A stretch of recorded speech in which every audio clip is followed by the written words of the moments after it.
Good morning, friends. We start Article 304,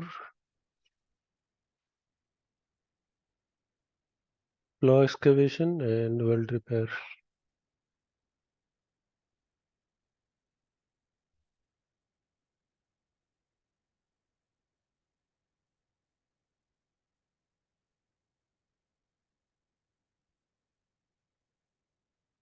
So, grinding wheels shall not be forced or overloaded in order to avoid the safety hazards from wheel failure.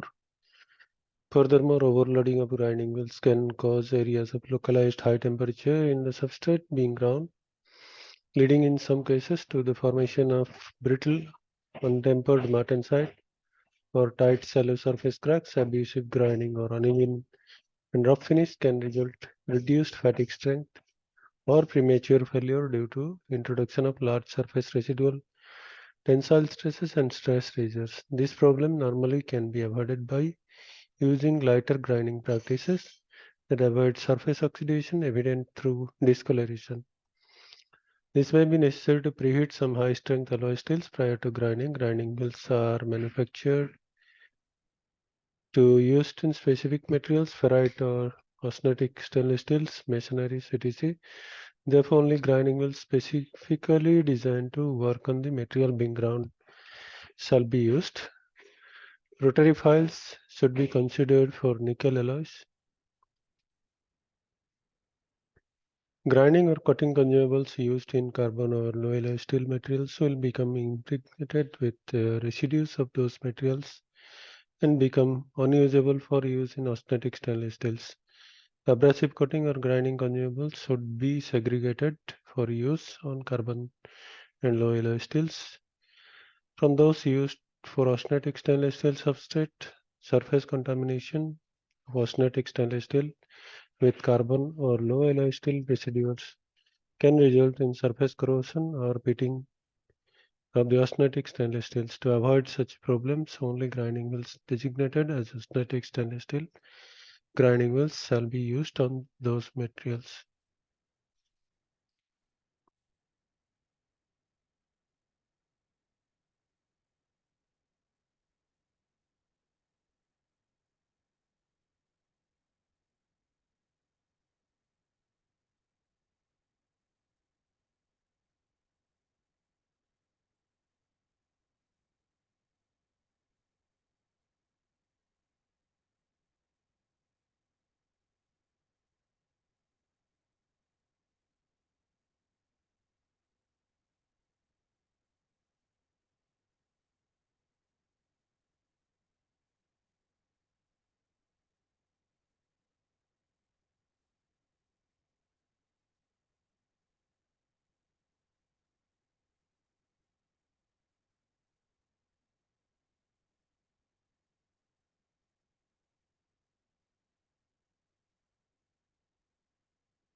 When grinding out stress corrosion cracks in stainless steel or in the case of steels that have suffered from anodic stress corrosion cracking, such as amine or caustic stress corrosion cracking, it is necessary to qualify the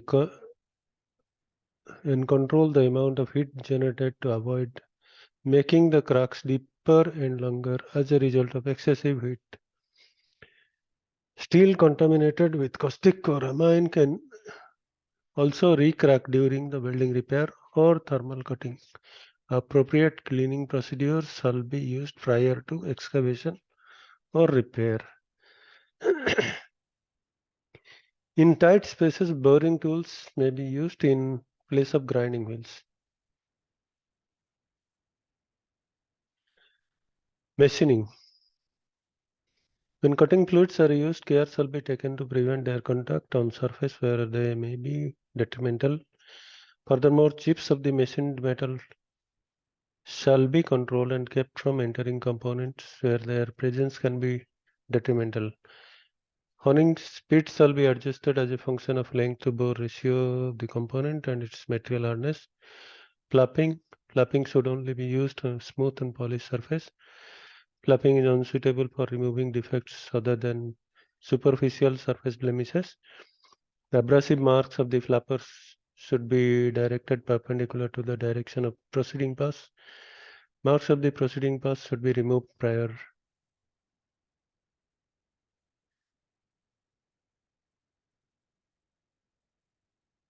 to proceeding to the next finer grit. In this way, distortion of the surface will be minimized and smooth surface can be obtained. Excavation and weld repair for surface flow.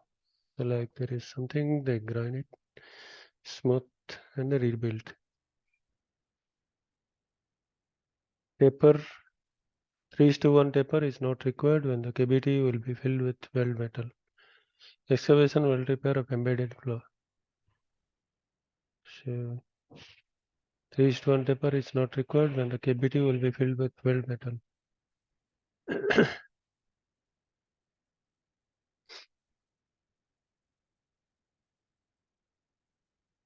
Thermal gouging. When thermal gouging by carbon arc or plasma arc, the very rapid heating to molten temperature and subsequent quenching to ambient temperature can result in hardened or brittle height affected zones. These thermally affected materials should be subsequently removed by mechanical process such as grinding.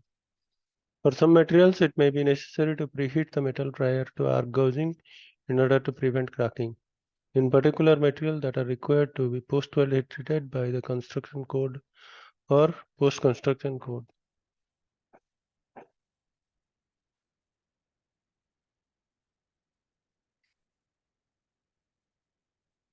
Excavation without weld deposit. Material or weld flows open to the surface. Illustration or embedded flows. Illustration are typically removed by mechanical abrasive.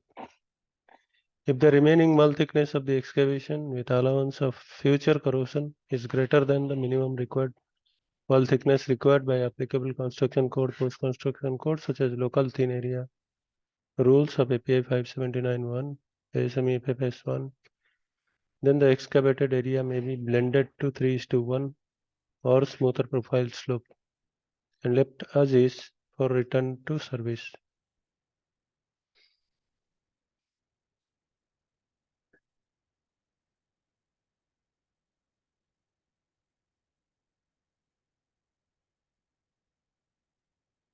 When the removal of flow production remaining wall thickness below the limit of permitted by the applicable construction code or post-construction code, including allowance for future corrosion, then the cavity shall be repaired by deposition of weld metal. Illustration and figure 304 3.1-2 illustration C or analyzed for fitness for service. When the depth of material excavated necessitates a weld repair, the cavity shall be prepared for welding either during or following defect removal.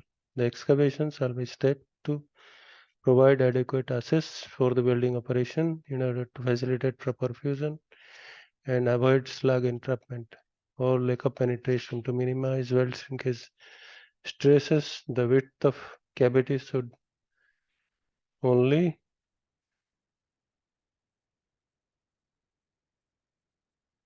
be as wide as needed to ensure defect removal and facilitate welding as previously described. Mechanical excavation. If the excavation is performed using a thermal removal process, carbon arc or plasma arc gouging, an additional 1.5 mm 1 by 16 mm inch of material shall be removed by mechanical removal process, such as grinding prior to final inspection and before welding begins. This is necessary to remove any surface cracks, hardened material scale, or carbon deposit. Remove the flaw by grinding, machining, honing, thermal gouging, in selecting and applying a removal process refer to guidance of section 304 to 3043. Verify the defect removal by inspecting the cavity using visual examination, liquid penetrant, magnetic particle testing, or eddy current testing. As appropriate, measure the remaining wall thickness of the excavated cavity using an approved thickness measurement technique.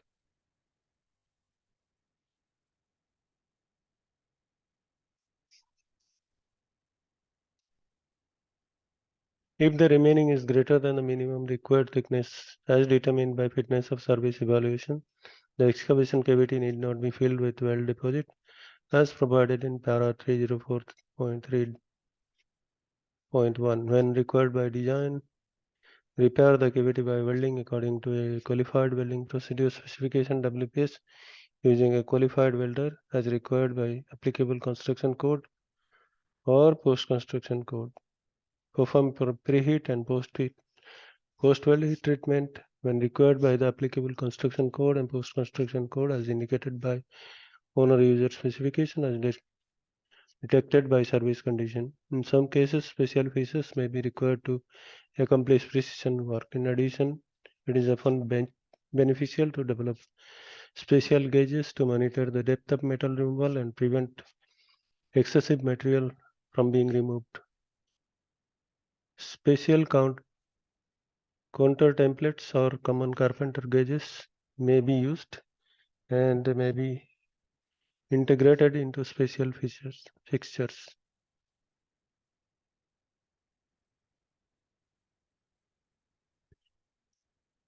Examination, critical service.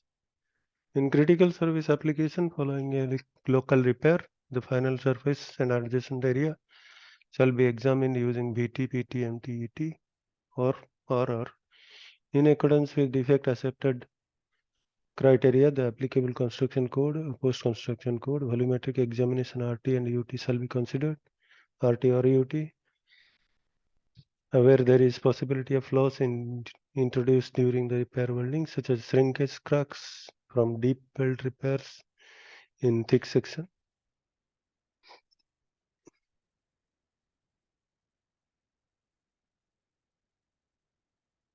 Additional examinations shall be performed if required for similar welds by the applicable construction code or post-construction code. The repairs that have fully penetrated in the component wall should be subjected to either leak testing or volumetric examination or both. Following repair, any post-weld heat treatment to verify integrity of the repair. If a leak test is performed, it may be hydrostatic, pneumatic, sensitive leak, or in service as required by applicable construction code, post-construction code. When the excavation doesn't fully penetrate the component pressure boundary, leak testing may be waived. Okay. Mandatory Appendix 3041, metal removal process. Let's see. Plupping is a metal removal process involving a rotating tool fabricated of abrasive papers. Plupper wells come in a variety of grit sizes and should be worked from more coarse grit to finer grinding. Grinding is the process of abrading the surface of a material for the purpose of removing portions of material. The process is used to remove localized cracks, pits, deposits, hardened surface, etc. Equipment used for grinding includes pencil or small disc grinders to remove local defects and large disc or wheel grinders to remove larger defects. The grinding equipment can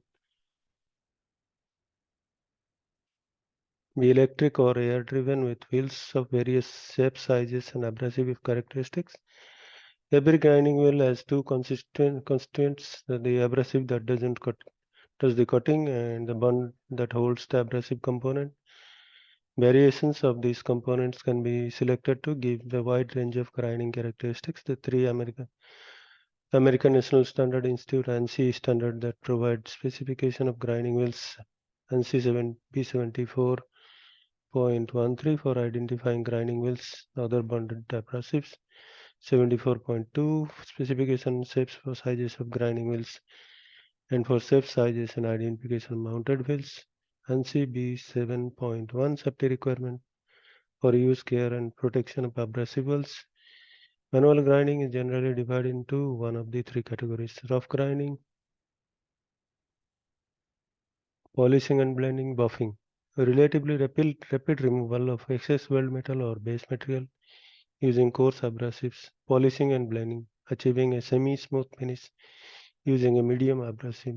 Buffing achieved a lustrous and reflective finish using abrasive usually in a paste or liquid vehicle. Honing.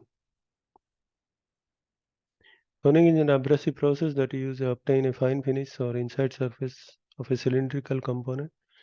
Honing tools are placed in the bore of the component and radial load is applied such that honing stones are in contact with the bore surface. The horn is then rotated in the bore, generating a high quality surface.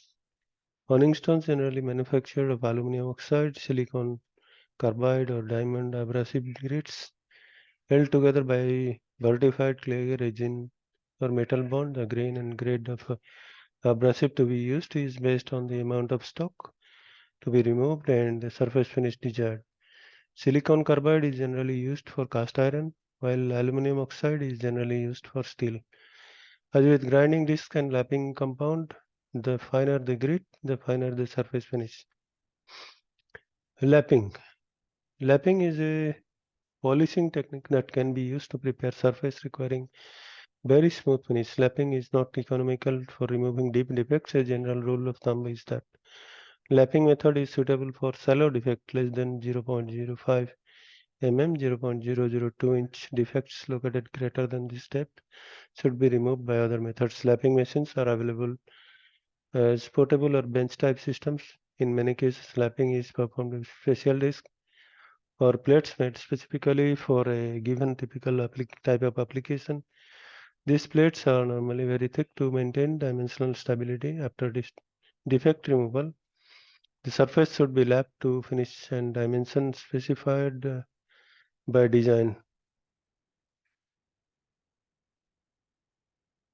Machining. Machining using portable equipment can provide for defect removal and weld preparation in a single step. Machining with mechanized cutting equipment is used to remove defects with precision.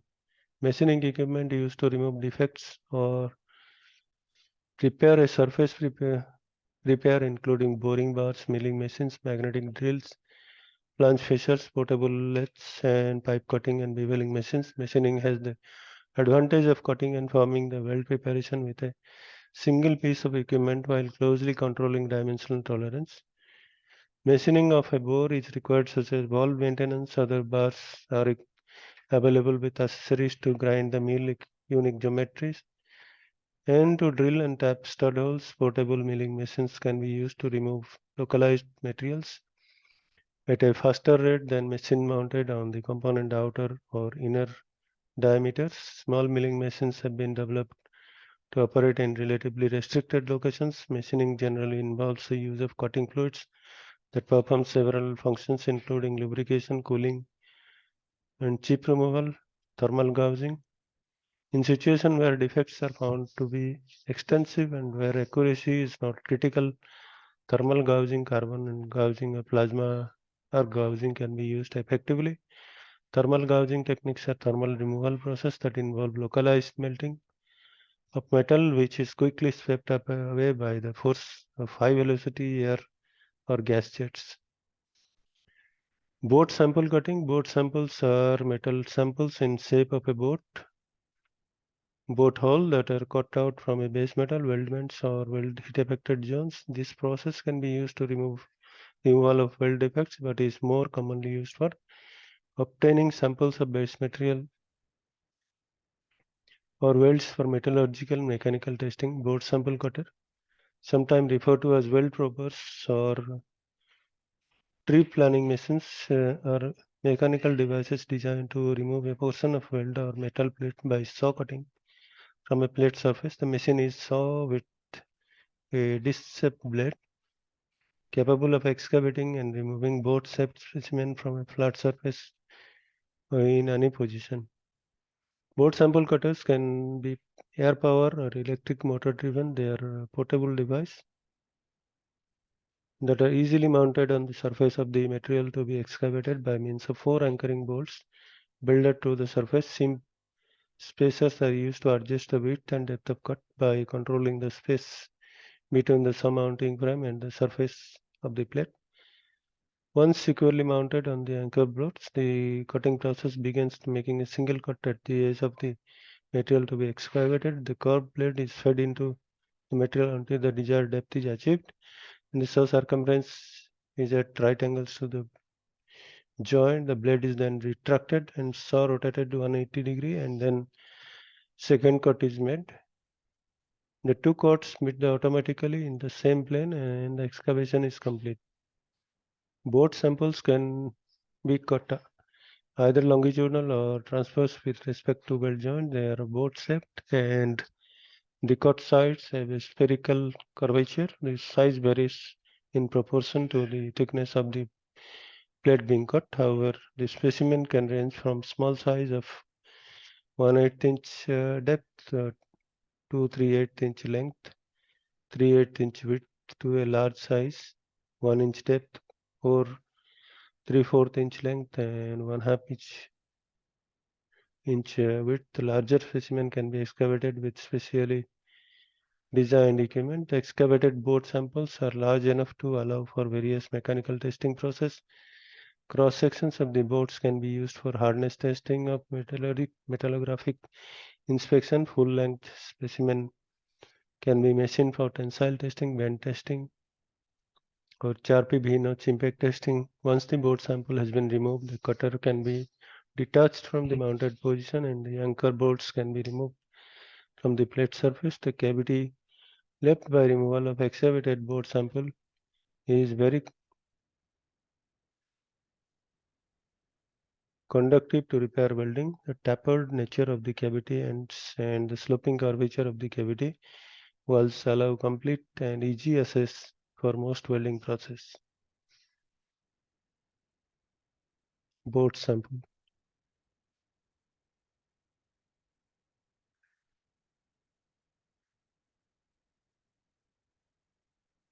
Okay, we'll stop here.